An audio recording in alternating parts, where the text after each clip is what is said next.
warahmatullahi wabarakatuh. Alhamdulillahi rabbil alamin, wassalatu wassalamu ala ashrafil anbiya'i wal mursalin wa ala alihi wa sahbihi ajma'in.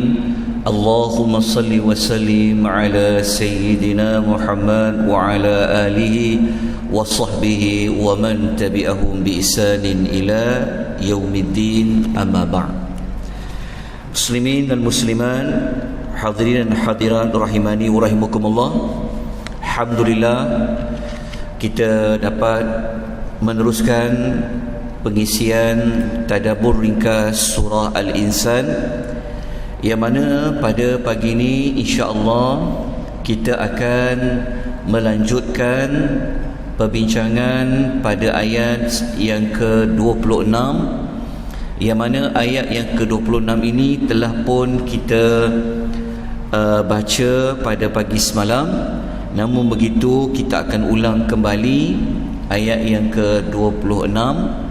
Sebelum saya teruskan, di tangan saya ada dua nota yang telah pun diinfak oleh seseorang. Kalau tuan-tuan nak dua nota ni, boleh ambil di hadapan percuma. Silakan. Kita lihat ayat yang ke-26. A'udzu billahi minasy syaithanir rajim.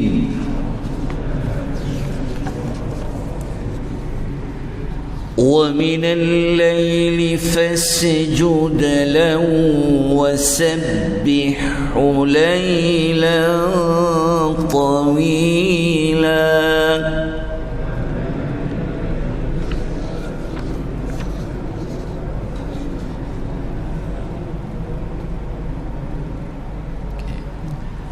وَمِنَ اللَّيْلِ, dan pada sebahagian daripada waktu malam. Fasjud lahu, bersujudlah kepadanya, iaitu kepada Tuhan. Wasabbihhu, dan bertasbihlah kepadanya. Lailan, pada waktu malam. Tawila, yang panjang. Ayat 26 ini, ia adalah lanjutan daripada apa yang telah Allah bincang pada ayat yang ke-25. Ayat yang ke-26 ini, kata Al-Imamu Al-Qurtubi dalam tafsir Jami' li Ahkamil Quran, makna ayat wa minal laili fasjud lahu membawa maksud salat maghrib dan juga salat isya. Kenapa dalam ayat tu dia ada menyebut tentang fasjud? Kenapa sujud? Ini menunjukkan bahawasanya antara bentuk tata cara solat, bentuk solat yang utama adalah merujuk juga kepada sujud. Kemudian dalam tafsir Al-Baghawi, tafsir dia Ma'alimut Tanzil, mengatakan perintah bertasbih wasabbihhu, dan bertasbihlah kepada Allah itu pada sebahagian malam yang panjang adalah merujuk kepada salat malam. Bagaimana dikatakan salat malam? Sebab kalau dah buat salat maghrib dan isyak, apa lagi salat selepas isyak? Maknanya dia adalah salat malam. Tetapi kenapa disebut perkataan bertasbih? Kenapa tak sebut salat? Ini menunjukkan bahawa di dalam salat, antara perkara yang wajib, yang utama dalam banyak-banyak bentuk bacaan adalah juga merujuk kepada ucapan tasbih. Kita jumpa dua, sujud dan juga tasbih. Daripada ayat yang ke-26 ini, kita dapat belajar pelajaran yang pertama, Allah memerintahkan untuk kita berzikir. Okay. Ayat yang saya sebut ini kita kena kembali ayat yang ke-25 lah. Sebab ayat 25 kan Allah kata wakuris marabbik. Allah kata dan berzikirlah. Maknanya ayat yang ke-26 ini dikaitkan juga ia dengan zikir. Jadi ayat yang ke-26 ini Allah perintah kita berzikir, mengingati Allah pada waktu malam. Pada waktu malam tadilah merujuk kepada apa? Maghrib, Isya dan juga selepas daripada Isya. Pelajaran yang kedua, cara mengingati Allah Subhanahu wa taala yang dituntut, yang afdal adalah pada mengerjakan ibadat solat. Sebab kita belajar ayat 25, Allah kata berzikirlah wahai Muhammad. Lepas tu diulas oleh para ulama tafsir, ia adalah salat, menunjukkan bahawa dalam banyak bentuk zikir kepada Allah ialah salat. Pelajaran yang ketiga yang kita dapat belajar di sini, apabila ayat itu ada menyebut tentang sujud, fasjudlah, dan ada perkataan tasbih, menunjukkan bahawa sujud dan tasbih merupakan rukun dan kewajipan yang paling penting ketika salat. Jadi tuan-tuan dan puan-puan rahimani wa rahimakumullah, apa yang kita kena buat setelah kita faham ayat 25, setelah kita faham ayat 26? Tidak lain dan tidak bukan, di antara rangkuman semua pelajaran itu adalah Allah meminta kepada Nabi SAW, khususnya ketika ayat ini turun, dan kepada kita juga semua sebagai umatnya, memperbanyakkan zikir, kerana zikir dapat memberikan ketenangan hati bagi orang yang beriman. Kenapa kita kata zikir ni boleh menenangkan hati orang beriman?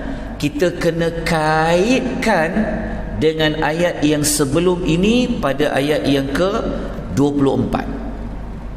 Dan kita, kalau tuan-tuan lihat pada ayat sebelum ini kan Allah menyebut tentang turunnya Al-Quran sedikit demi sedikit. Lepas tu kan Allah minta Nabi bersabar, meneruskan dakwah dia, tunaikan ketaatan. Kemudian Allah sebut berzikirlah pada waktu pagi dan petang. Lepas tu Allah sambung berzikirlah pada sebahagian malam. Kaitan dia kita sebut sebelum ini bahawasanya Allah meminta kepada Rasul dalam dakwah, dalam menunaikan ketaatan kepada Allah, banyak halangannya, banyak cubaannya. Maka nak kuatkan mental, nak kuatkan rohaninya adalah dengan berzikir seperti ayat 25 dan ayat nombor 26. Sebab itu kita buat dia punya rangkuman dia, zikir itu dapat memberikan ketenangan hati bagi orang yang beriman. Tetapi bukan itu sahaja kelebihan zikir. Justru itu saya telah letakkan di dalam nota tersebut beberapa kelebihan zikir. Saya akan bacakan sebitas lalu sahaja, sebab kalau nak kupas satu persatu tak cukup 20 minit. Tajuk ni saya perlukan lebih kurang dalam 1 jam untuk kupas kelebihan zikir. Tapi tak apa, tuan-tuan dan perempuan ni saya yakin boleh memahami dengan cepat dan sebagainya. Maka cukup saya menyebutkan kelebihan dan dalam nota tu ada rujukan. Sebab itu kita ada nota ni senang. Tuan-tuan tak perlu nak catat panjang-panjang. Dalam nota tu adalah maklumat. Sebab tu cukup dengan waktu yang pendek. Moga-moga kita dapat maklumat yang penting tentang zikir. Baik, zikir ini, pertama kelebihan dia, kita menunaikan perintah Allah. Okey, sebelum tu saya nak terangkan dulu. Zikir tuan-tuan dan puan-puan ya, bukanlah merujuk hanya baca subhanallah walhamdulillah. Tidak. Zikir adalah mengingati Allah. Ruang lingkup zikir Yang nombor satu yang paling top sekali adalah salat. Adalah salat. Yang kedua, baca Quran. Yang ketiga, yang ucapan zikir yang subhanallah, alhamdulillah, wa la ilaha illallah, wallahu akbar tu. Dan yang keempat adalah doa. Adalah doa. Sebab itu apabila kita solat, ada tak baca Quran? Ada. Kalau kita solat, ada tak kita baca tasbih? Ada. Kalau kita solat, kita doa tak? Ada. Jadi zikir yang paling terbaik sebenarnya adalah pada salat. Okey, maknanya salat itu adalah zikir. Okey. Kalau kita banyak berzikir, tak kisahlah salat ke, baca Quran ke, ucap tasbih ke, kita berdoa ke, kita telah dapat kelebihan kita menunaikan perintah Allah yang Allah perintah kita supaya banyak berzikir.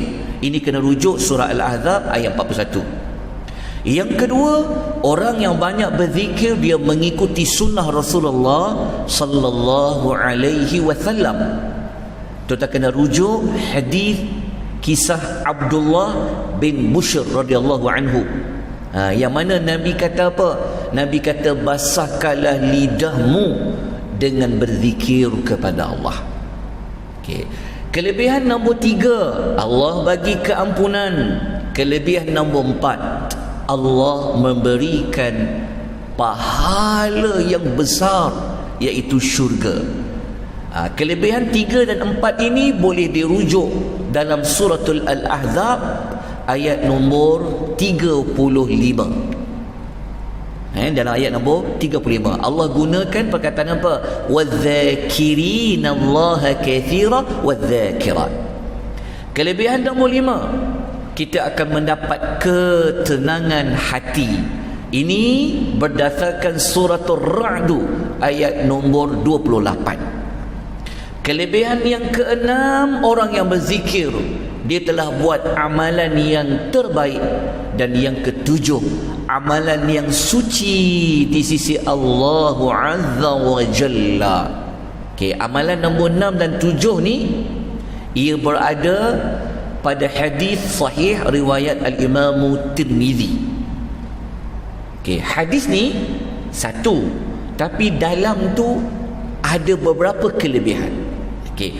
Kelebihan nombor 8, orang yang banyak berzikir ni, cara kalau kita ni semua ni nak bezakan kita ni darjat mana yang baik, cara dia adalah tengok siapa banyak zikir. Perbezaan darjat seseorang kepada seseorang adalah dengan zikir. So darjat yang paling tinggi nak dapat pada zikir.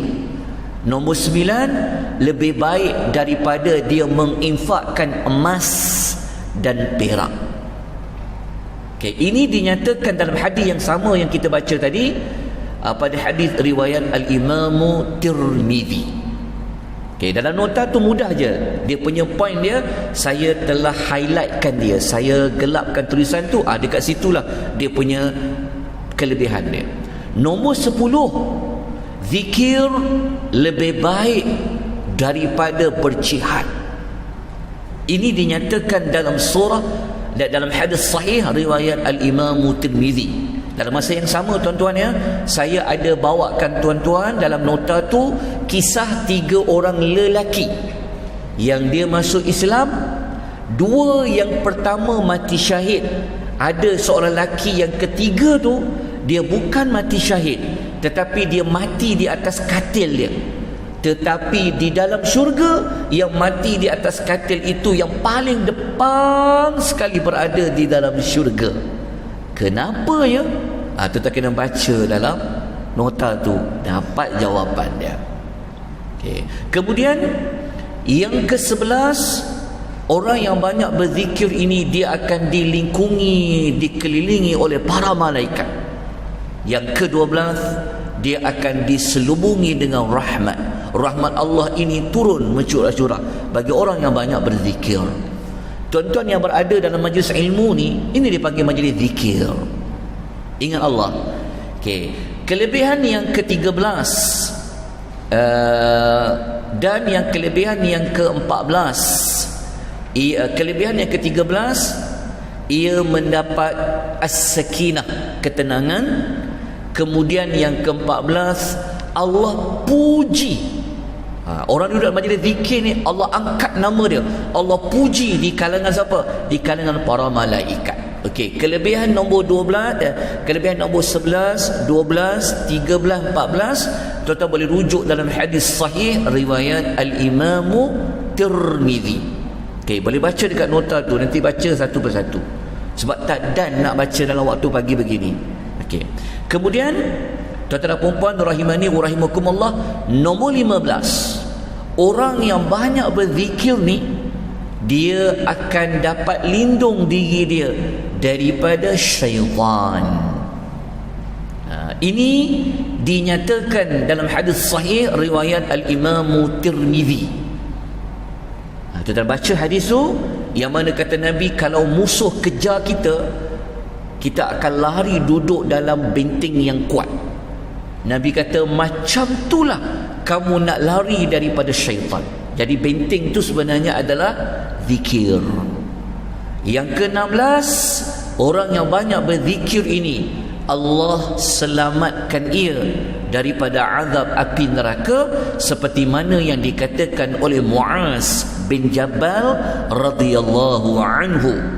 Yang ke-17, orang yang banyak ingat Allah, Allah pun akan ingat kepada dia. Ini berdasarkan suratul Al-Baqarah ayat 152, fadhkuruni azkurkum, ingatlah kamu semua kepadaku, nescaya aku akan ingat kepada kamu.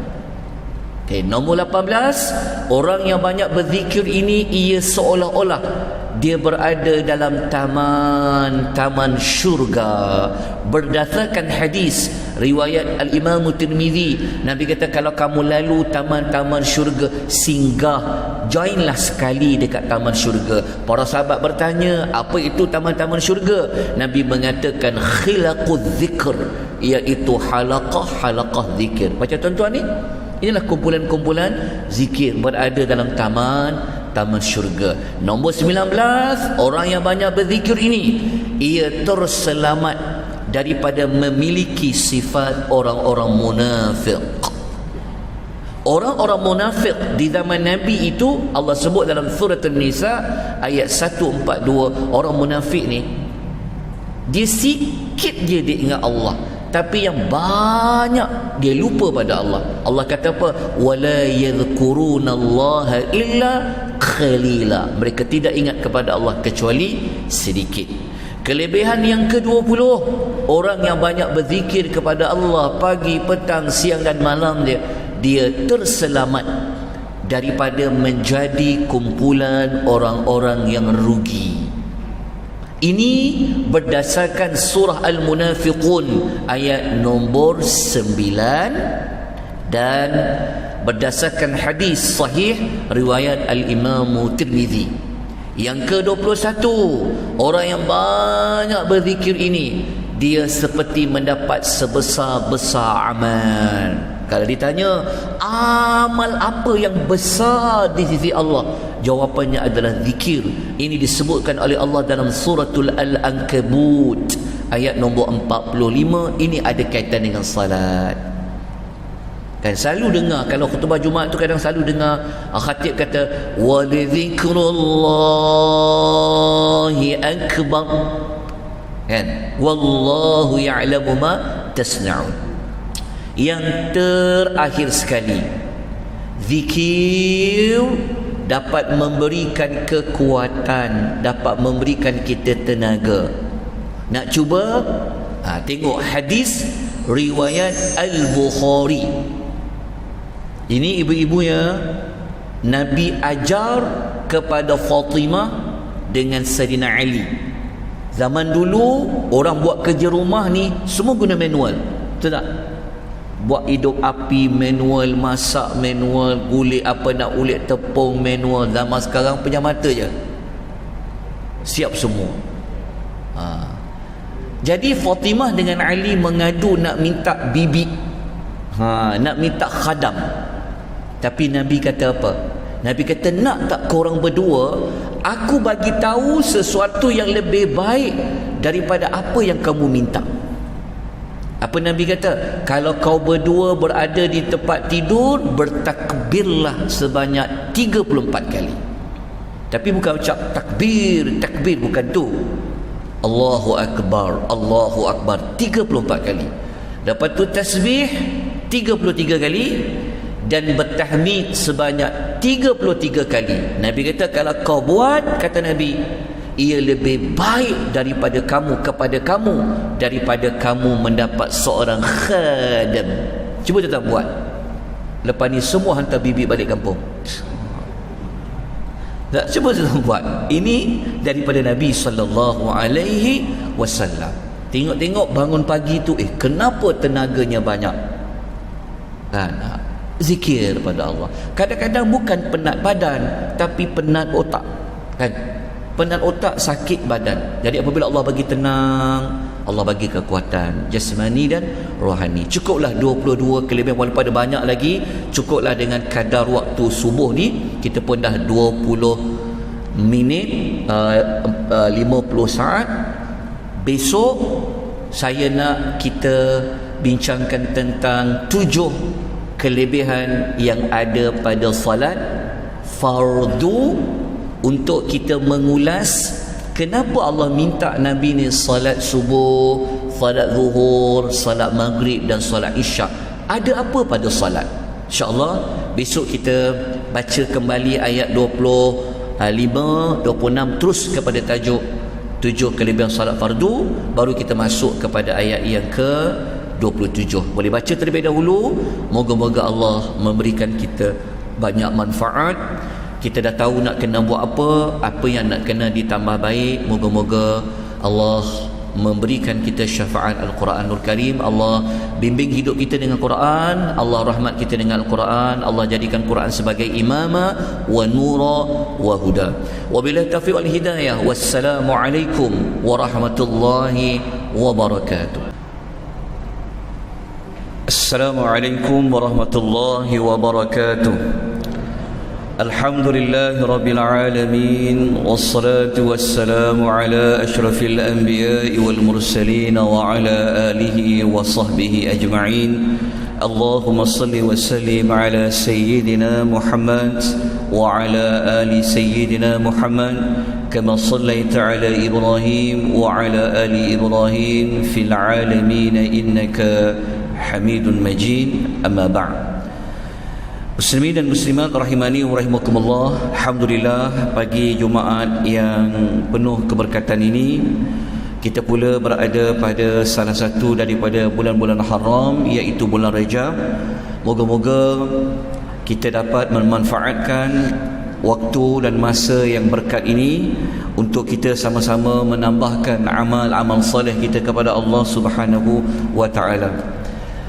InsyaAllah pagi ini kita akan membincangkan tajuk tentang kelebihan yang ada pada salat fardu, yang mana kelebihan ini adalah lanjutan daripada tindakan yang kita perlu ambil pada ayat 25 dengan ayat nombor 26, yang mana ayat 25 dan ayat 26 dalam suratul Insan, Allah memberikan kepada kita solusi. Allah memberikan kita cara bagaimanakah ingin menguatkan mental kita, rohani kita di dalam kita menunaikan ketetapan Allah Azza wa Jalla. Tambah-tambah lagi di dalam kita menyampaikan dakwah, di dalam kita mengajak manusia melakukan kebaikan dan meninggalkan kepada keburukan.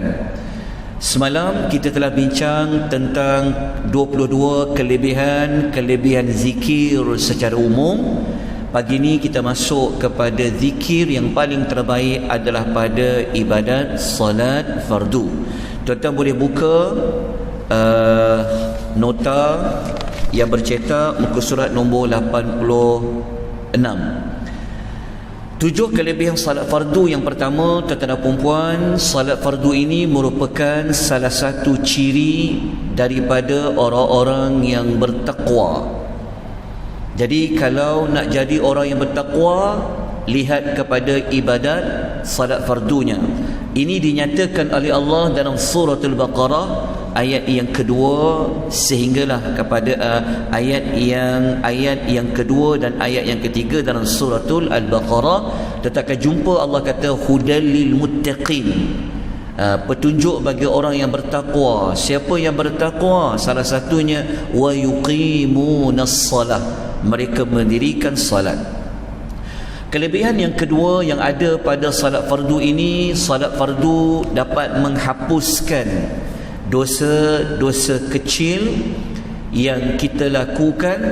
Ini berdasarkan hadis riwayat Al-Bukhari dan juga riwayat Muslim, yang mana kelebihan yang kedua yang ada pada salat fardu ini, salat fardu dapat menghapuskan dosa-dosa kecil yang kita lakukan. Ini berdasarkan hadis riwayat Al-Bukhari dan juga riwayat Muslim, yang mana hadis ini Nabi membuat analogi bagaimana orang yang dia mandi dalam sebuah sungai sebanyak 7 kali, sebanyak 5 kali. Maka kalau mandi sebanyak 5 kali di dalam sungai, maka kotor-kotor akan hilang. Macam itulah kalau kita mengerjakan ibadat salat 5 kali, Allah akan menghapuskan kesemua kesalahan-kesalahan kita. Yang ketiga, salat merupakan cara untuk mencegah daripada kita melakukan kemungkaran, dan salat itu juga sebenarnya adalah tanda kita mengingati Allah Azza wa Jalla. Perkara yang ketiga inilah yang kita kaitkan dengan bab zikir. Ini dinyatakan oleh Allah dalam surah Al-Ankabut ayat nombor 45. Kita akan jumpa Allah mengatakan innas salah, sesungguhnya salat. Salat tu untuk apa? Menjauhkan kita daripada fahsya wal munkar wa dzikrullahi akbar. Sesungguhnya mengingati Allah itu adalah lebih besar manfaatnya. Okay, itu adalah kelebihan nombor 3. Kelebihan yang keempat, kalau nak berjaya bukan sekadar di dunia, tetapi nak berjaya yang sebenar-benar jadi hari akhirat, Allah akan melihat ibadat salat fardunya. Ini berdasarkan hadis sahih riwayat Al-Imam Tirmizi. Jadi kita boleh baca dalam hadis itu, yang mana apabila kita menghadap Allah, maka perkara yang pertama yang Allah akan tengok adalah ibadat salat fardunya. Jika ibadat salat fardunya sempurna, maka Nabi SAW mengatakan qad aflaha wa anjaha, dia akan berjaya, dia akan berbahagia. Kalau tidak, dia akan sengsara, dia akan menderita di hari akhirat. Yang kelima, salat fardu ini jika kita lakukan dengan sempurna, ia menjadi cahaya kepada kita. Dia menjadi bukti di hadapan Allah, dan dia menjadi penyelamat di hari akhirat. Cahaya, bukti, penyelamat di hari akhirat adalah berdasarkan satu hadis yang diriwayatkan dalam Al-Imam Muslim, yang mana Nabi mengatakan wassalatun nur, salat ini adalah cahaya. Begitu juga dalam hadis riwayat Imam Ahmad dan Ibnu Hibban, Nabi SAW menyebutkan tentang orang yang jaga salat fardunya, ia menjadi cahaya untuknya, bukti untuknya, dan keselamatan baginya pada hari kiamat. Yang keenam, salat fardu ini merupakan salah satu jalan untuk kita masuk ke dalam syurga Allah Subhanahu wa ta'ala, berdasarkan hadis riwayat Imam Malik. Dalam hadis ini kalau tuan-tuan baca, Allah Ta'ala telah janji siapa yang dia jaga salat 5 waktunya, Allah Ta'ala akan janji untuk masukkan ia ke dalam syurga Allah Azza wa Jalla. Jadi jaga baik-baik salat fardu. Yang ketujuh, last sekali yang dapat kita kongsikan pada pagi ini, salat fardu ini dapat melindungi kita daripada neraka saqar. Kalau kita rujuk dalam surah Al-Muddathir ayat nombor 42 dan 43, apabila orang masuk dalam neraka Saqar, mereka ditanya, ma salakakum fi saqar, ditanya apa sebab engkau masuk neraka Saqar. Maka orang masuk neraka Saqar, dia kata apa? Qalu lam naku minal musallin, dia kata kami dulu tidak termasuk dalam kumpulan orang yang mengerjakan ibadat solat fardunya. Jadi ada banyak kelebihan lain, tapi cukup dengan 7 kelebihan ini dengan waktu yang kita agak terbatas. Moga-moga salat fardu yang kita lakukan ini menjadi zikir yang terbaik di dalam kita mengingati Allah Azza wa Jalla. Dalam masa yang sama, kenapa kita nak bincang tentang kelebihan salat fardu? Dia ada kaitan dengan ayat yang ke-27, yang mana ayat 27 ini mari kita baca sama-sama, kemudian kita buat perkaitan dia. A'udzu billahi minasy syaithanir rajim. Inna haula'i yuhibbuna al-'ajilah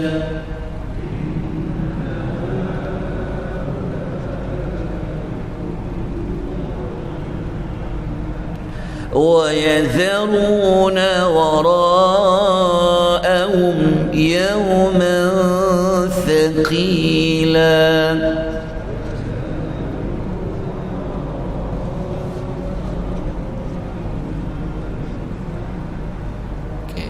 Ayat 27 yang tuan-tuan boleh dapati pada muka surat 95 di dalam nota yang bercetak, Allah mengatakan sesungguhnya orang yang menentangmu itu wahai Muhammad, haula'i itu orang yang merujuk kepada apa? Merujuk kepada orang yang menentang Nabi SAW, sentiasa mencintai, yuhibbu, mencintai al-ajilah, yang cepat habis.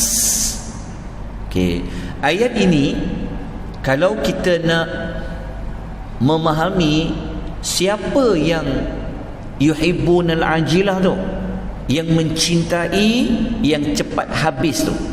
Okey, kalau tuan-tuan kena rujuk pada ayat yang sebelumnya. Kalau kita masih ingat ayat nombor 24, Allah memerintahkan kepada Nabi supaya apa? Supaya jangan taat, jangan ikut orang yang berdosa dan juga orang yang kafir. Maka ayat 27 ini Allah menerangkan kenapa tak boleh ikut orang yang berdosa dan orang yang kafir itu. Maka Allah mengatakan sesungguhnya mereka itu sentiasa mencintai yang cepat habis. Apa maksud yang cepat habis tu? Ia sebenarnya merujuk kepada dunia. Kemudian Allah Ta'ala kata wa yadharuna wara'ahum yawman thaqila, mereka juga membelakangkan, maksudnya mereka meninggalkan, mereka tidak mempedulikan hari yang thaqila, hari yang amat berat. Hari yang amat berat tu apa? Adalah hari akhirat. Okey, hari waktu yang cepat habis adalah dunia. Tapi hari yang berat yang kita akan lalui sebenarnya adalah hari akhirat. Ayat ini kalau kita merujuk kepada ulasan Al-Imam Qurtubi, beliau menyatakan ayat nombor 27 ini adalah merupakan satu celaan, dan Allah ingin membuat kecaman kepada orang-orang kafir Mekah yang mereka ini memilih untuk tidak mahu beriman. Kenapa? Kerana mereka sangat utamakan dunia, sedangkan dunia itu sifatnya ajilah, cepat je habis nikmat dia. dan mereka tidak mempedulikan akhirat nanti yang merupakan hari yang sangat berat yang mereka akan lalui. Al-Imam Ibn Kathir menjelaskan kenapa Allah kata hari akhirat tu yauman saqila. Dia kata kerana huru-hara dan dahsyatnya yang ada pada hari akhirat tersebut. Sebab itu tadi kita kaitkan dengan solat. Jadi kalau kita tak nak merasa berat melalui hari akhirat, dekat dunia memperbanyakkanlah zikir pada Allah Azza wa Jalla, antaranya ada pada salat fardu. Dalam ayat lain tuan-tuan, Allah ada sebut tentang orang kafir ni, mereka ini pada hakikatnya nanti di hari akhirat. Dalam suratul Qamar ayat nombor 8, orang kafir itu akan berkata hadza yaumun asir. Orang kafir itu kata nanti hari ini adalah hari yang amat sukar. Kalau kita baca dalam ayat lain dalam surah Al-Muddathir pada ayat 9 hingga 10, Allah mengatakan fadzalika yauma idzin yaumun asir, maka itu adalah hari yang sangat susah. Alal kafirina ghairu yasir, bagi orang yang kafir tidak lagi mudah. Jadi ayat nombor 27 ni, apa yang kita dapat pelajari buat bekal hidup kita yang masih ada lagi, yang masih lagi berbaki? Maka pengajaran yang kita boleh ambil, nombor satu, Allah nak bagi tahu kepada kita kenikmatan duniawi ini mudah nak dapat, tetapi dia cepat habis dan ia tidak kekal. Betul tak tuan-tuan dan puan-puan? Cepat je umur semakin berjalan laju, kan? Nikmat muda dah habis, nikmat sehat dah banyak Allah ambil, dan dia takkan kekal. Nikmat kepemudaan selesai. Jadi itulah yang Allah nak bagi tahu kepada kita tentang kenikmatan duniawi. Yang nombor dua, kita dapat belajar hari yang paling sukar bagi semua orang ini sebenarnya hari kiamat, tetapi yang paling sukar lagi adalah bagi orang kafir, iaitu hari kiamat. Jadi kalau kita tahu hari kiamat tu hari yang sukar, hari yang susah, apa kita kena buat? Kalau kita tahu dunia ini dia tidak kekal, nikmatnya cepat je habis, maka kita perlu kepada mengambil tindakan.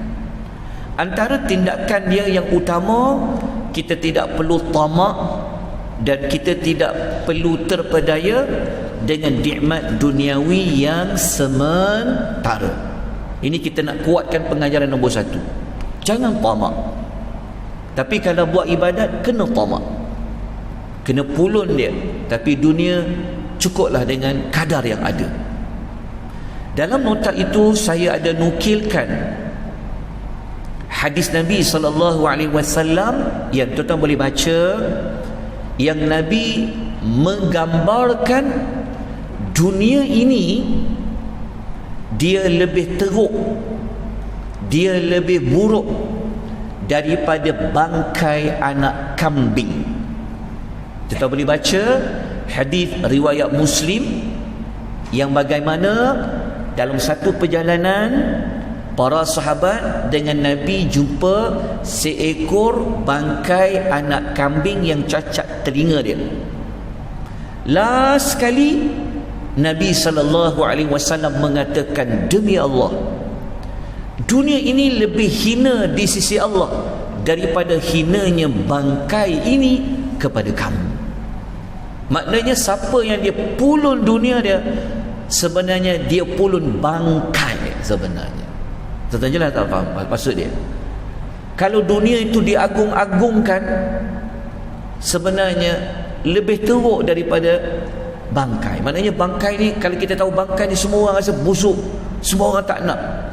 Tapi dunia itu lebih teruk daripada bangkai, seperti mana hadis riwayat Muslim.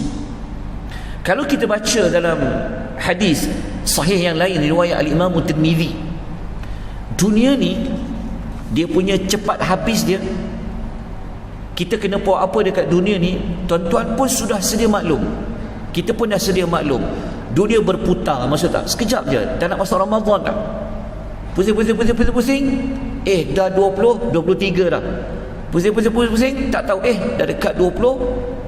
Moga-moga Allah panjangkan umur. Sebab itu Nabi sebut dalam hadis riwayat Al-Imam Tirmizi, Nabi kata, buat apa aku nak cenderung diri aku kepada dunia?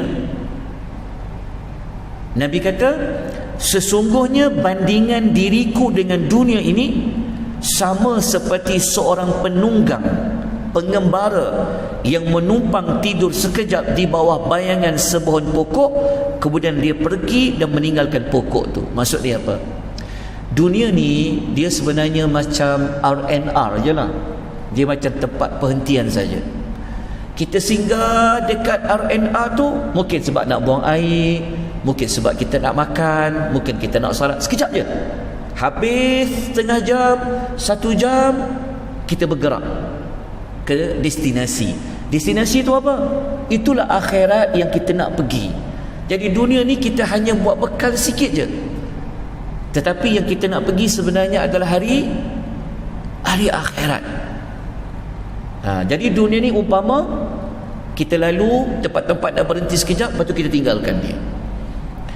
Tindakan kita yang kedua, bagi kaitan dengan pengajaran yang kedua, kalau kita tahu akhirat itu susah, hari yang sangat susah, maka kita perlu bersusah payah mengerjakan amal di dunia bagi mencapai nikmat yang abadi di hari akhirat. Maksud dia, kalau kita tak nak susah di hari yang sangat susah, maka dekat dunia kena bersusah. Jangan merungut kesusahan dunia, jangan kecewa dengan ketetapan Allah. Kerja kita kat dunia biar susah, biar penat, biar supaya nanti di akhirat kita menjadi mudah. Nabi menyebutkan dalam hadis sahih riwayat Imam Muslim, Nabi kata, orang yang beriman ini dunia bagi dia umpama penjara, tapi kalau bagi orang kafir apa dia? Mereka umpamakan syurga ini ana yang punya. Contoh, maksudnya mereka anggap syurga ini sebagai dunia ini sebagai syurga. Ikutlah, dia tak pedulilah halal haram, dia tibai je. Tapi kita orang beriman umpama penjara, kita tak boleh bebas. Ada yang Allah kata kena buat, ada Allah kata kena tinggal, Allah uji dengan musibah. Kita rasa dunia ni ialah umpama penjara, sukar, sulit, tak bebas. Kita terikat dengan Quran, kita terikat dengan hadis, kita terikat dengan peraturan. Ya, itulah bagi orang yang beriman. Tetapi nanti di hari akhirat dia akan menjadi senang linang seperti ayat kita baca sebelum ini. Dan saya nak nukilkan satu lagi hadis yang terakhir sekali sebelum kita masuk ayat nombor 28. Hadis ni kalau kita amati betul-betul, Nabi mengatakan, Nabi SAW, kalau tuan-tuan tengok gambar celup jari ni di dalam air laut tu, kalau kita angkat jari tu, air yang lekat dekat jari tu berapa banyak berbanding air laut yang ada. Inilah yang Nabi nak sebut dalam hadis tadi ni. Nabi kata, demi Allah, tidaklah dunia itu dibandingkan dengan akhirat kecuali seperti salah seorang di kalangan kamu, dia masukkan jari dia ke dalam laut, maka Nabi kata, demi Allah, tidaklah dunia itu dibandingkan dengan akhirat kecuali seperti salah seorang di kalangan kamu, dia masukkan jari dia ke dalam laut, maka lihatlah apa yang dikeluarkan oleh jarinya. Itulah perbandingan nikmat dunia dengan nikmat di hari akhirat. Jadi kita teruskan dengan ayat yang ke-28, tapi waktunya sudah memasuki jam 21 minit. Kita sambunglah insya-Allah pada minggu hadapan. Minggu hadapan insya-Allah, kemungkinan hari Rabu kita akan selesai surah Al-Insan, dan kita akan mulakan pengembaraan kita yang berikutnya dengan tadabbur suratul Mulk. 30 ayat juga yang kita akan sama-sama belajar dengan rahmat dan inayah Allah Subhanahu wa taala. Moga-moga Allah bagi kita kesempatan untuk kita memahami ayat-ayatnya, dan moga-moga Allah memberikan kita syafaat Al-Quranul Karim. Allah berkat hidup kita, perbanyakkan amal soleh di dalam bulan Rajab yang Allah mulia ini. Tambah-tambah lagi hari Jumaat, bulan Rajab, banyakkan amal-amal yang soleh. Tuan-tuan dan puan, saya sudahi pengisahan ini. Aku qouli hadza wa astaghfirullahal azim wa billahi taufiq hidayah. Wassalamualaikum warahmatullahi wabarakatuh. Assalamualaikum warahmatullahi wabarakatuh. Alhamdulillahi rabbil alamin, wassalatu wassalamu ala ashrafil anbiya'i wal mursalin wa ala alihi wa sahbihi ajma'in, amma ba'd. Muslimin dan muslimat rahimani wa rahimakumullah, alhamdulillah kita dapat dipertemukan oleh Allah Subhanahu wa taala pada minggu ini untuk kita sama-sama memanfaatkan ruang dan peluang yang Allah beri ini untuk kita mencari seberapa banyak petunjuk, pengajaran, peringatan dari ayat-ayat Allah Subhanahu wa taala dalam surah Al-Insan, yang mana kita sudah berada pada penghujung surah Al-Insan, yang kita akan sama-sama pada pagi ini membaca keterangan ayat yang ke-28. Tuan-tuan dan puan-puan boleh merujuk muka surat 104 bagi nota yang bercetak. A'udzu billahi minasy syaithanir rajim.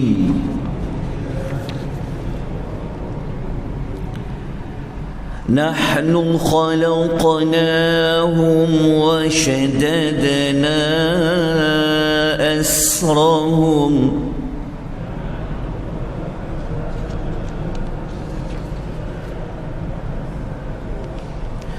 وإذا شئنا بدلنا أمثالهم تبديلا.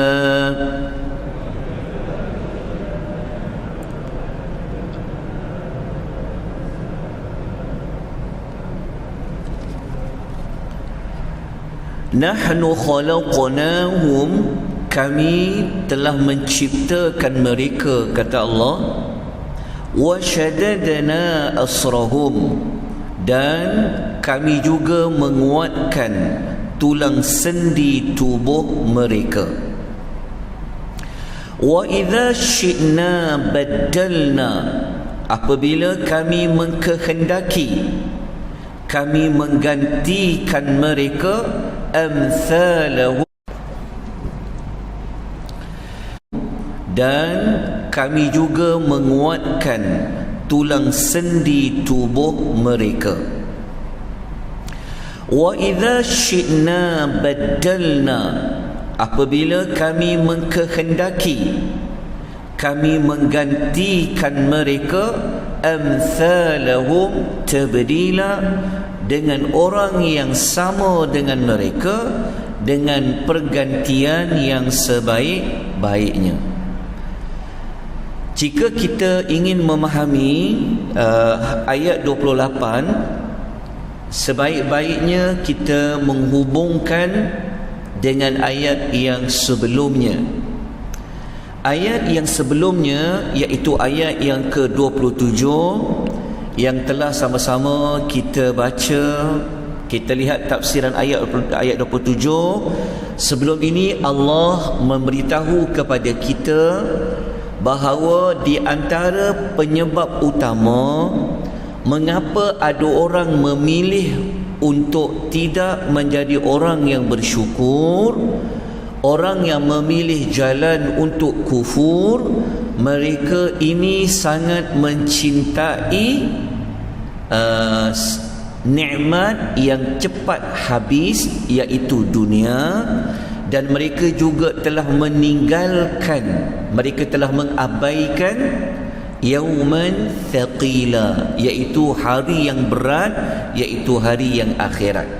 Maknanya ayat 28 ni dia nak memperkatakan apa yang dikatakan oleh ayat 27. Maknanya ayat 27 Allah ada menyebutkan orang kafir ini mereka mengabaikan hari akhirat. Jadi ayat 28 ia berkaitan dengan bukti bahawasanya hari akhirat yang ditinggalkan, yang diabaikan itu pasti boleh didatangkan oleh Allah. Jadi ayat 28 ini ia merupakan bukti hari yang susah itu sebenarnya pasti akan datang. Jadi macam mana hari yang susah seperti ayat 27 iaitu hari kiamat ini ia boleh dibuktikan datang? Maka Allah mengatakan, kami telah menciptakan mereka.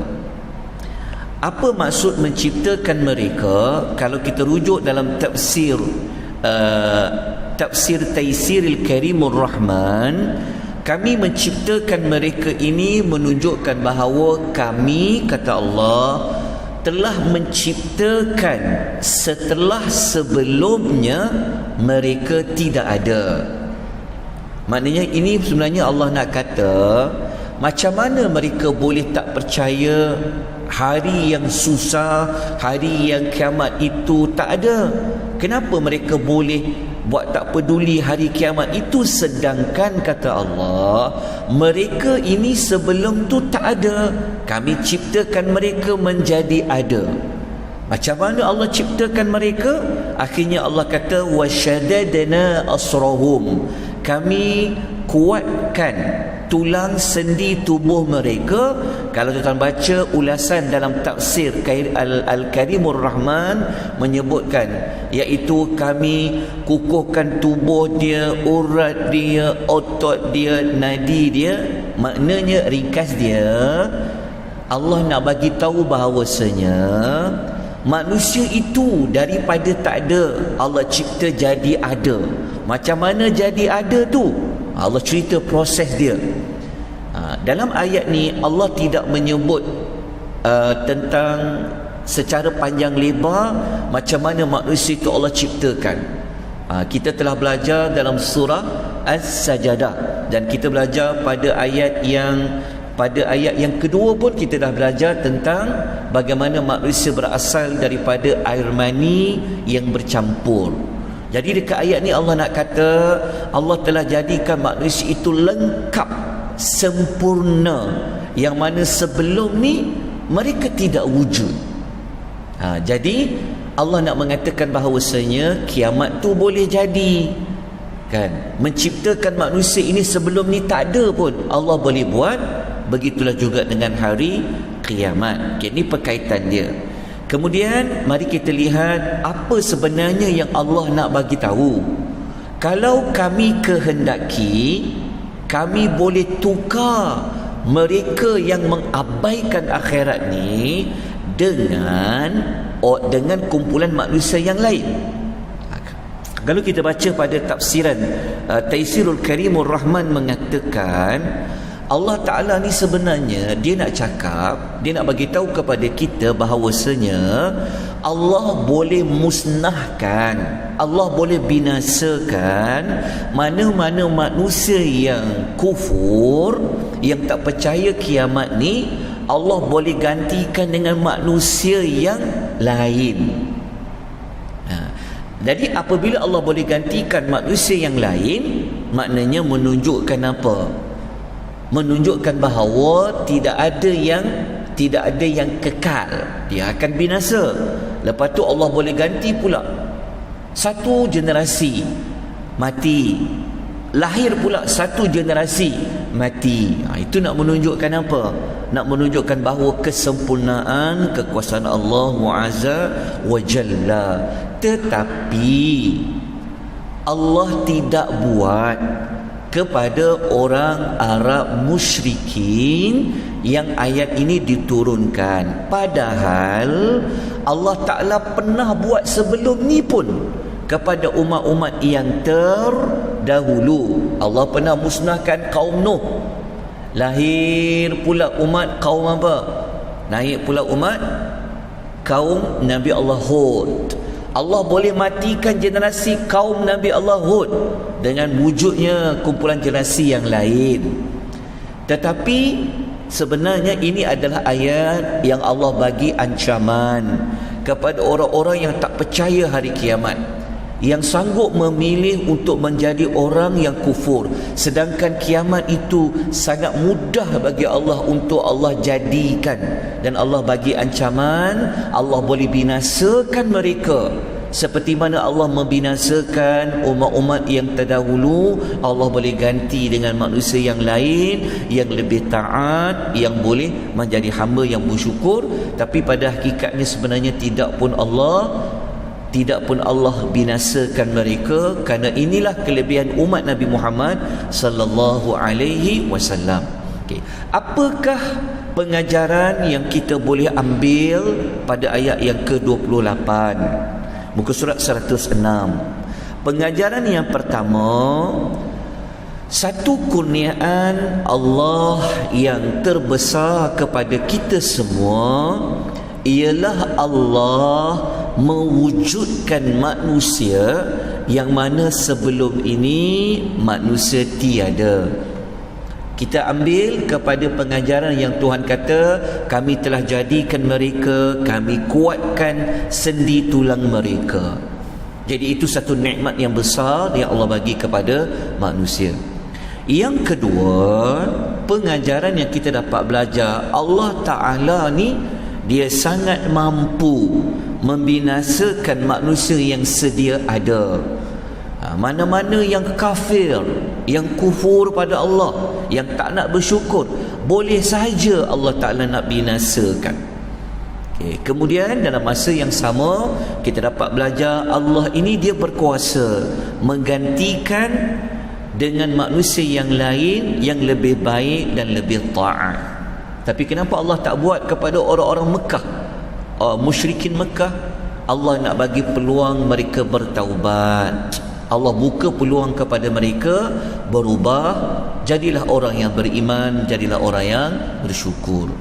Dalam ayat lain, tuan-tuan boleh rujuk, ada persamaan makna ayat, maksud ayat dalam seperti mana yang Allah sebut dalam surah An-Nisa ayat nombor 33 muka surat 83. Ini untuk pengajaran yang kedua. Okay. Kita terus pergi kepada tindakan apa yang kita perlu lakukan setelah kita memahami ayat 28, setelah kita mengetahui dua pengajaran utama ayat nombor 28, iaitu tindakan dia adalah kita buktikanlah rasa syukur kita yang tidak terhingga kepada Allah, kerana Allah Ta'ala wujudkan kita di dunia ini. Allah mengadakan kita yang sebelumnya tak ada. Nak bersyukur itu macam mana? Kita lakukanlah dengan amal soleh. Buktikan dengan mentaati Allah, buktikan dengan ikut perintah Allah, buktikan dengan tinggal segala apa yang Allah larang. Terima semua ketentuan Allah Azza wa Jalla. Okay, kita terus kepada ayat yang ke-29. Inna hadhihi tadhkirah faman syaa'a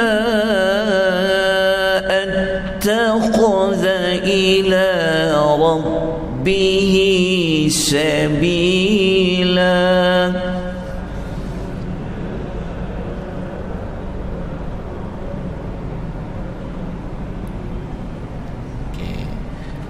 Ayat 29 ada berkaitan dengan ayat nombor 28 dan ayat-ayat yang sebelumnya.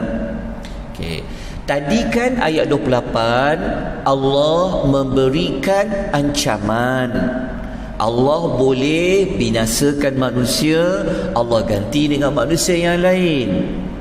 Kalau sebelum ini, ayat-ayat yang sebelum ini, Allah pernah memberikan ancaman kepada orang-orang yang memilih untuk tidak mahu bersyukur.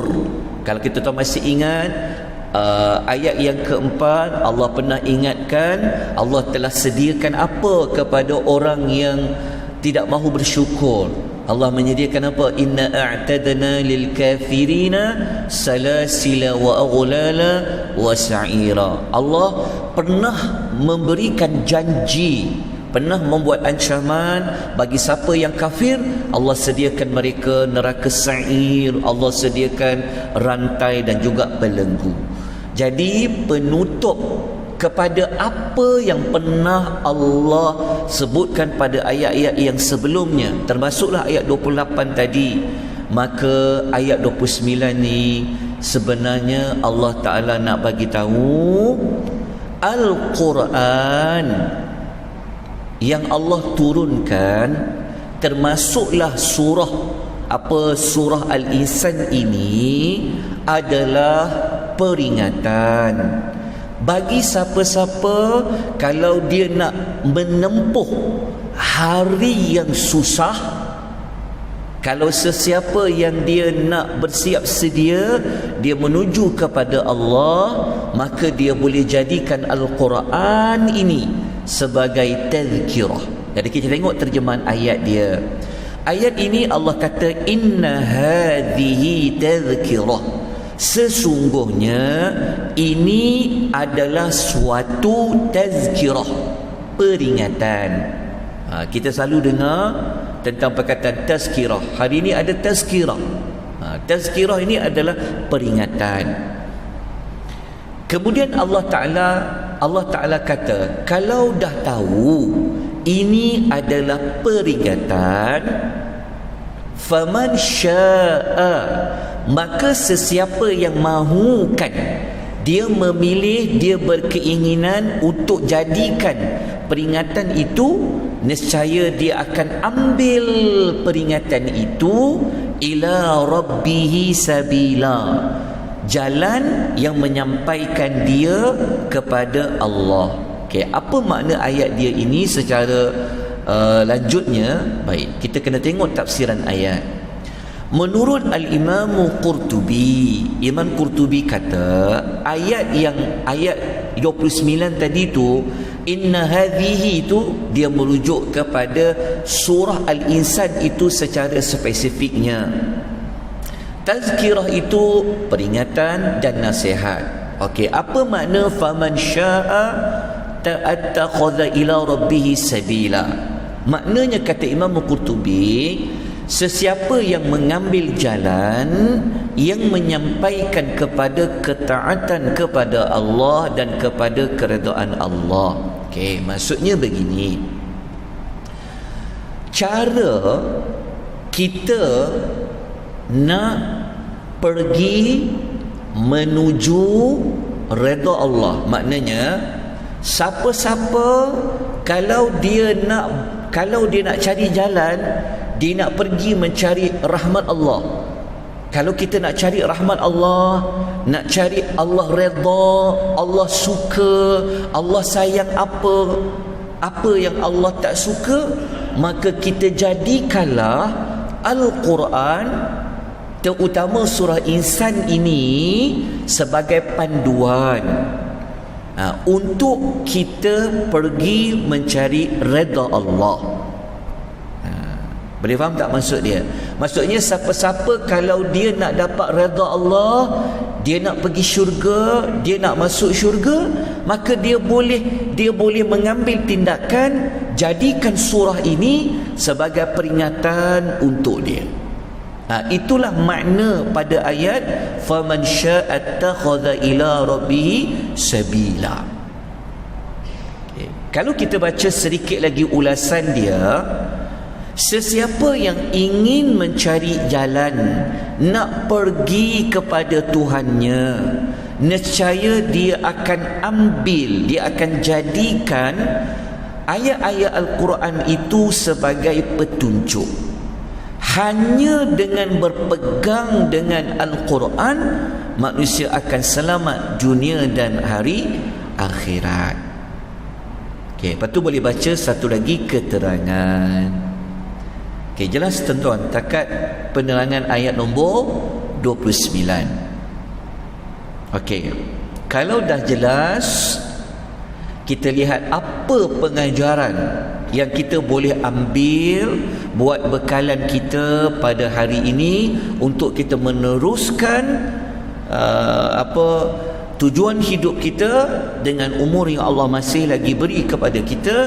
Nombor satu, Al-Quran, termasuklah surah Al-Insan ini sendiri, merupakan sumber untuk kita beringat kepada semua manusia. So surah Al-Insan ni Allah ingatkan tiap-tiap minggu. Kenapa tiap-tiap minggu? Sebab kita di Masjid At-Taqwa, alhamdulillah, baca surah Al-Insan setiap minggu. Jadi setiap minggu Allah ingatkan asal manusia itu macam mana, manusia itu kena buat apa, ke mana mereka sepatutnya pergi. Cara dia diingatkan melalui Al-Quranul Karim. Yang kedua, kita dapat belajar cara dan jalan untuk pergi kepada Allah ialah dengan merujuk petunjuk dari Al-Quran. Sebab apa? Sebab Al-Quran adalah kalam Allah. Maka apa yang Allah nak kita buat, macam mana nak dekatkan diri kepada dia, maka sumbernya adalah dengan merujuklah kepada ayat-ayat Al-Quran.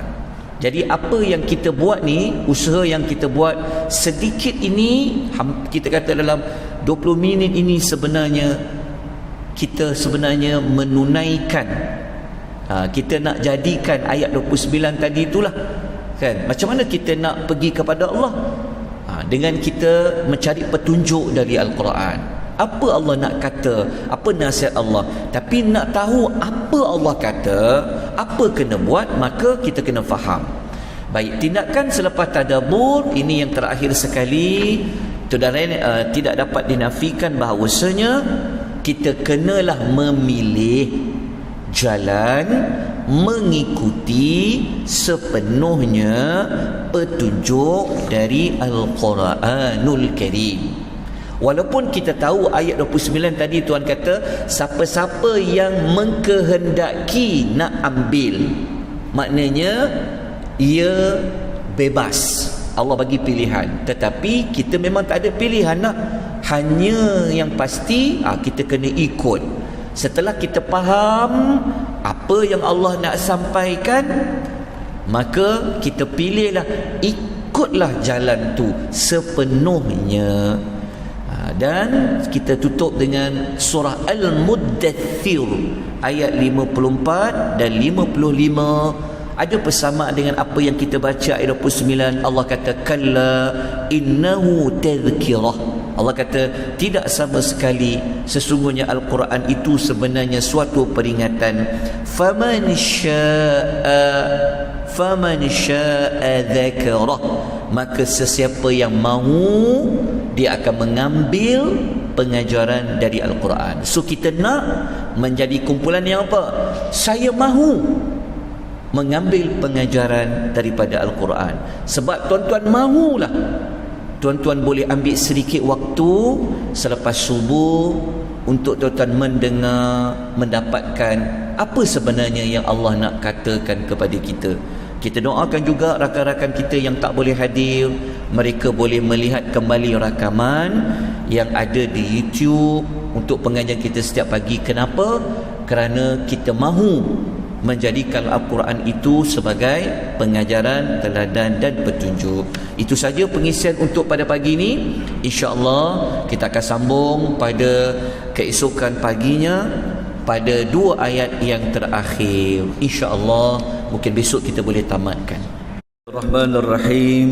Alhamdulillahi rabbil alamin. Wassalatu wassalamu ala asyrafil anbiya'i wal mursalin wa ala alihi wa sahbihi ajma'in, amma ba'd.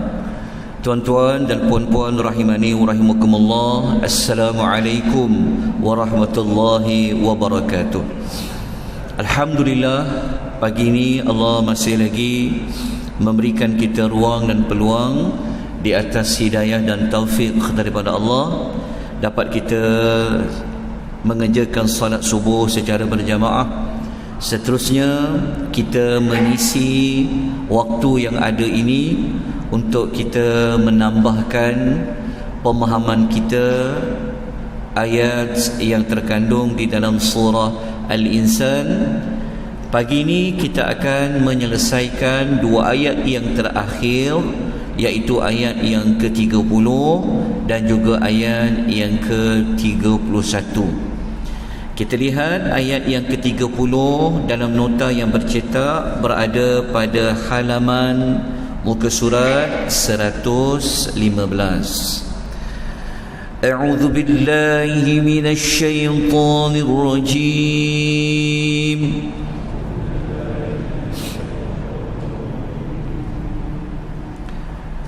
Wa ma tasha'una illa an yasha'a Allah.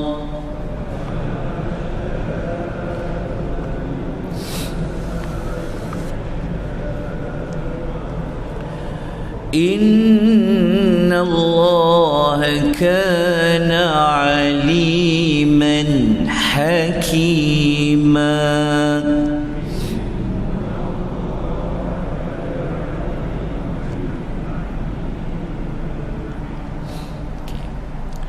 Wa ma tasha'una illa an yasha' Allah, memberi arti kamu tidak mampu. Kamu tidak mampu iaitu melakukan suatu perkara melainkan apabila dikehendaki Allah. Inna Allah kana aliman hakima. Sesungguhnya Allah adalah yang maha mengetahui, hakima lagi maha bijaksana. Ayat 30 ini kita kena hubungkan dengan ayat yang sebelumnya, yang mana ayat yang sebelumnya yang paling dekat adalah ayat nombor 29, dan ayat-ayat yang sebelumnya iaitu daripada ayat yang pertama sampailah kepada ayat yang ke-29 ini juga ia mempunyai perkaitan dengan ayat yang ke-30. Kalau ayat yang ke-29 yang kita baca pada pagi semalam, kita mengetahui Allah menyebutkan tentang kehendak manusia, dia boleh memilih untuk menjadikan surah Al-Insan dan Al-Quran itu secara keseluruhan dijadikan sebagai sabila, sebagai jalan untuk mendekatkan diri kepada Allah Azza wa Jalla. Maknanya ayat 29 Allah menyebut tentang kehendak manusia, tetapi ayat yang ke-30 Allah nak menjelaskan kepada kita semua apa jua yang kita kehendaki ia bergantung kepada kehendak Allah. Jadi ayat 30 Allah mengulangi tentang kehendak manusia dan kehendak Allah. Jadi ayat ini kalau kita rujuk kepada tafsiran Al-Imam Qurtubi dalam tafsir Jami' li Ahkamil Quran, beliau mengatakan ayat yang Allah menyebut wa ma tasha'u, iaitu kamu tidak mampu, kamu tidak boleh mengkehendaki, membawa makna apa? Kamu tidak mampu nak buat ketaatan, kamu tak mampu nak konsisten, nak istiqamah, dan kamu tak akan mampu nak mencari jalan, nak pergi kepada Allah kalau Allah tidak mengkehendaki apa yang kita inginkan.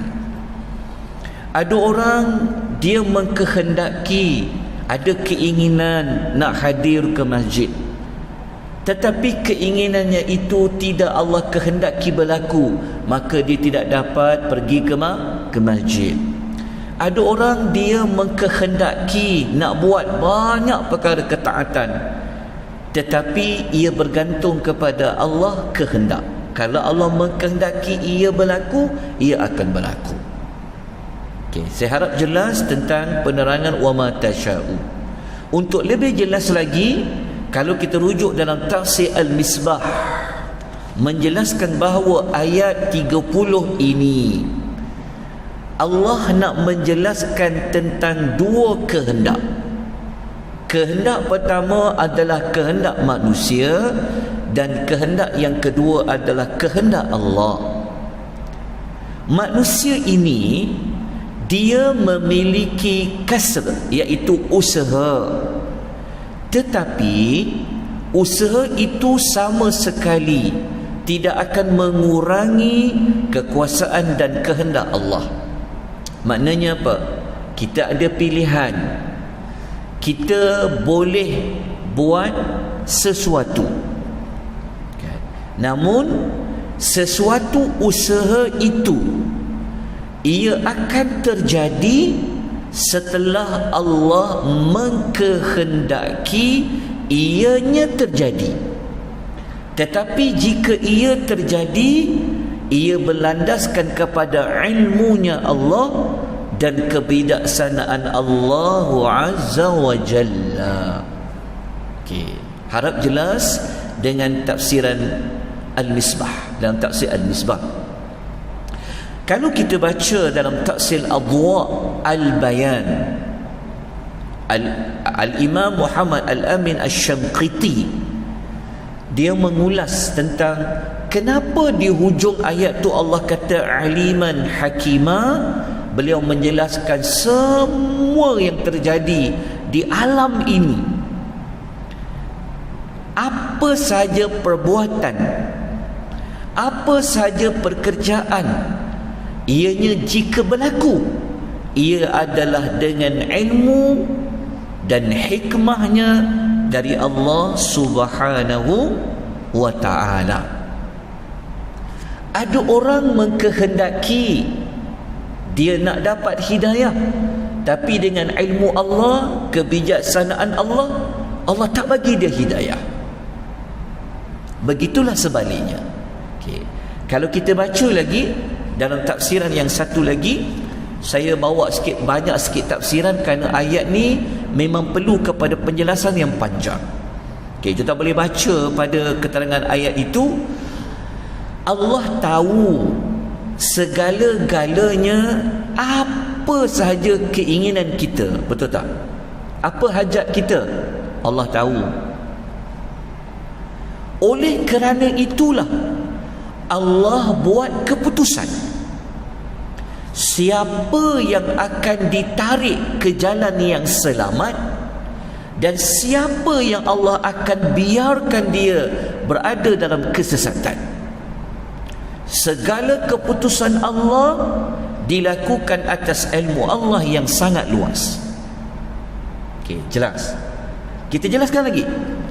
Allah Maha mengetahui tentang siapa yang berhak, yang layak untuk Allah bagi hidayah, maka Allah mudahkan baginya menempuh jalan hidayah, dan Allah bagi lancar semua jalan yang boleh membawa kepada mendapat hidayah. Allah juga mengetahui siapa yang berhak mendapat kesesatan, maka Allah akan palingkan dia daripada mendapat jalan petunjuk. Lepas tu tuan bacalah, ada satu ulasan lagi. Okey, jelas? InsyaAllah boleh jelas Maknanya ayat 30 ni Allah nak menyebut tentang kehendak dia mengatasi, mendahului kehendak manusia. Macam-macam kita nak, betul tak? Tetapi kehendak kita tu, impian kita itu, usaha kita itu bergantung kepada kehendak Allah Azza wa Jalla. Okay. Kita teruskan dengan pengajaran ayat. Kita pergi kepada pengajaran ayat dia. Okay. Pelajaran yang pertama yang kita dapat belajar pada ayat yang ke-30 pada pagi ini, manusia mempunyai pilihan untuk melakukan sesuatu.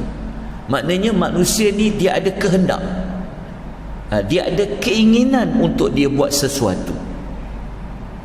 Namun kita perlu ingat, terjadinya apa yang manusia pilih itu, dia bergantung kepada kehendak Allah Subhanahu wa ta'ala.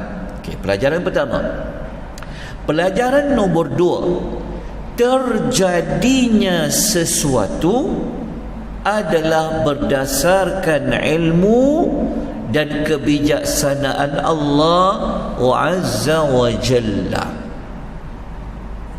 Okay. Dalam ayat lain kita boleh rujuk dalam surah Yunus ayat nombor 99, ada satu contoh ayat yang Allah menyebut tentang kehendak Nabi ni, Nabi SAW, kalaulah dia ada kehendak, dia nak semua orang beriman. Tak ada umat Nabi yang tak nak beriman, yang tak mau beriman. Nabi nak semua beriman. Allah Ta'ala kata Allah boleh buat semua orang boleh menjadi beriman, tetapi Allah telah mengkehendaki dengan pilihan manusia itu sendiri. Ada yang tidak mendapat hidayah, ada yang Allah bimbing dia untuk mendapat hidayah. Baik, tuan-tuan dan puan, rahimani wa rahimakumullah. Apa tindakan dia selepas tadabbur, selepas kita faham dua pengajaran tadi, ayat yang tadi? Maknanya apa? Maknanya dekat tindakan ni saya tak tulislah, tapi tuan-tuan boleh catat. Ia sebenarnya menunjukkan bahawa apa saja yang telah berlaku dalam hidup kita ni sebenarnya adalah berdasarkan kepada ilmu dan kebijaksanaan Allah Azza wa Jalla. Sebab itu dalam banyak-banyak doa kita minta lain, tapi Allah bagi lain. Betul tak? Kita tak sangka kita mengimpikan sesuatu, tetapi Allah beri yang lain, Allah tukar yang lain. Maka kalau kita faham tentang ayat ini, kalau ia berlaku, pasti ada hikmah dia, kerana Allah tu dia maha bijaksana dan Allah ni maha mengetahui. Kita minta, mungkin bagi kita ingat dia perlu, tetapi bagi Allah ini jangka pendek, Allah bagi yang jangka panjang. Betul tak? Kerana Allah itu aliman hakimah.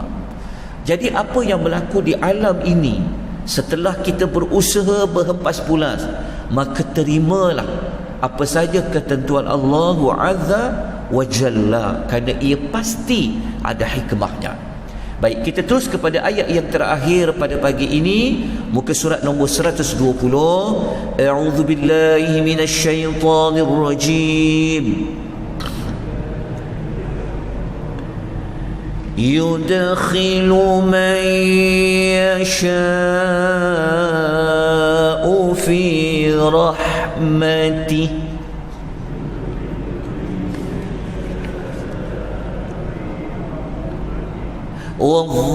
والظالمين أعد لهم عذابا أليما.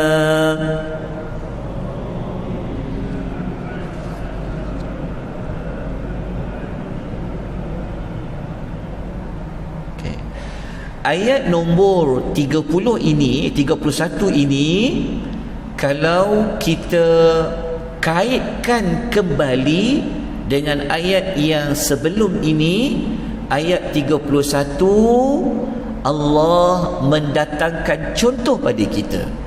Mungkin ada yang akan bertanya, apa contoh kehendak manusia? Ia bergantung kepada kehendak Allah. Maka ayat 31 Allah memberikan contoh apa yang Allah kehendaki berlaku. Apa contoh itu? Allah mengatakan golongan yang pertama, Allah kata yudkhilu man yasha'u fi rahmati.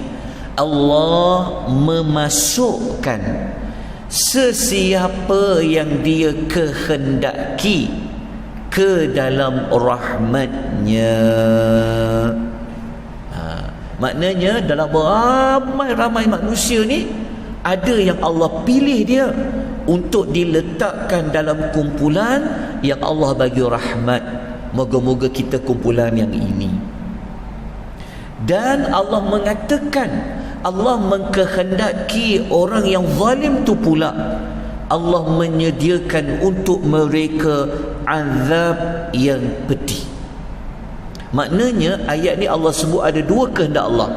Allah mengkehendaki ada yang dapat rahmat, iaitu syurga.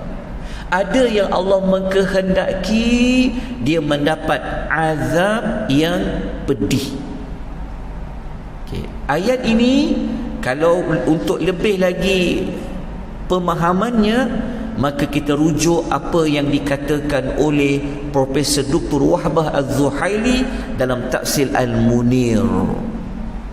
Dr. Wahbah mentafsirkan ayat itu dengan mengatakan Allah memasukkan ke dalam syurganya sesiapa yang dia kehendaki dari hambanya sebagai anugerah darinya dan rahmat darinya.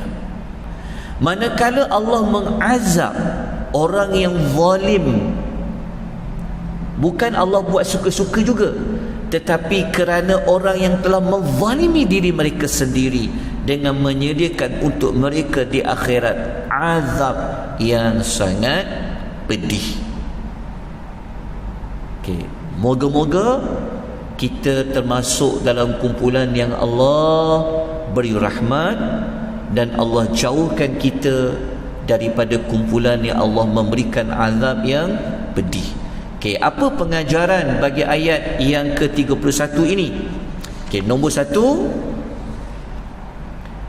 siapa yang masuk ke dalam syurga, ia adalah berdasar rahmat Allah Subhanahu wa ta'ala.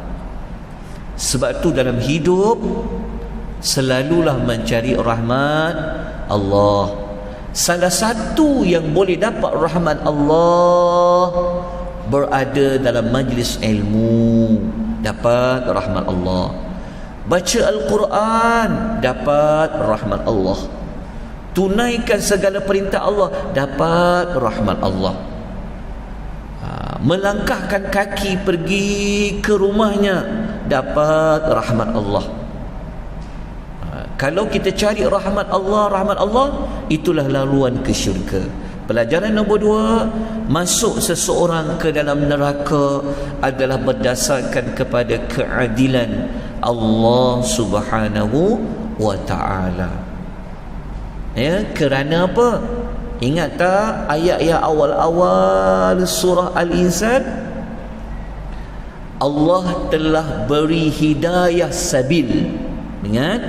Allah telah tunjukkan mana jalan yang bawa ke syurga, mana jalan kepada neraka. Tetapi ada manusia memilih untuk menjadi syakiran, ada manusia memilih menjadi kafura. Baik. Jadi kita selesailah pada ayat yang ke-31. Jadi sebelum kita menamatkan pembelajaran kita pada pagi ini, maka izinkan saya untuk mengingatkan kembali 31 ayat surah Al-Insan. Waktu kita belajar mula-mula dulu, ingat Allah Ta'ala nak ajak kita supaya kita banyakkan buat amal soleh, yang mana amal-amal soleh tadilah yang akan membawa kita menjadi orang yang beriman dan juga orang yang bersyukur. Satu lagi tujuan bagi suratul Insan, ada maklumat ni pada awal-awal ayat dekat latar belakang dan pengenalan surah Insan. Kita telah sebutkan surah Al-Insan ini Allah nak kita beringat, wahai insan, kamu sebaik-baik manusia, maka kamu carilah, kamu capailah kepada tahap sebaik-baik tujuan, iaitu syurga. Dan kalau masih ingat lagi, waktu kita belajar mula-mula dulu, ini kita dah penutup dah. Waktu kita belajar mula-mula dulu surah Al-Insan ayat nombor 1, manusia ni tak dipanggil dengan apa pun panggilan sebelum dia wujud. Masih ingat ayat-ayat yang pertama? Tetapi apabila kita belajar penutup tadi ayat 31, manusia ini lepas dia hidup, dia dapat gelaran pula. Gelaran apa? Ada yang Allah rahmat, ada yang Allah azab. Nampak tak dia punya cantiknya pembuka dengan penutup. Mula-mula sebelum kita tak ada, sebelum Allah cipta kita, nama pun tak ada, nak panggil apa? Tapi selepas Allah cipta kita, Allah hantar Rasul, Allah hantar bagi kita hidayah, manusia ini digelar oleh Allah dua. Ada yang marhum, dirahmati, dan ada yang azab. Baik, masih ingat lagi waktu kita belajar pembuka surah ayat nombor 2 Al-Insan, Allah kata kita diciptakan untuk apa? Diberikan ujian. Diberikan ujian. Dan penutup surah Al-Insan ayat 31 kita belajar tadi, Allah bagi tahu kepada kita keputusan ujian yang kamu terima wahai insan, sama ada kamu dapat rahmat ataupun kamu dapat azab. Jadi ambillah, buatlah pilihan, jadilah orang yang beriman dengan jadi orang yang bersyukur.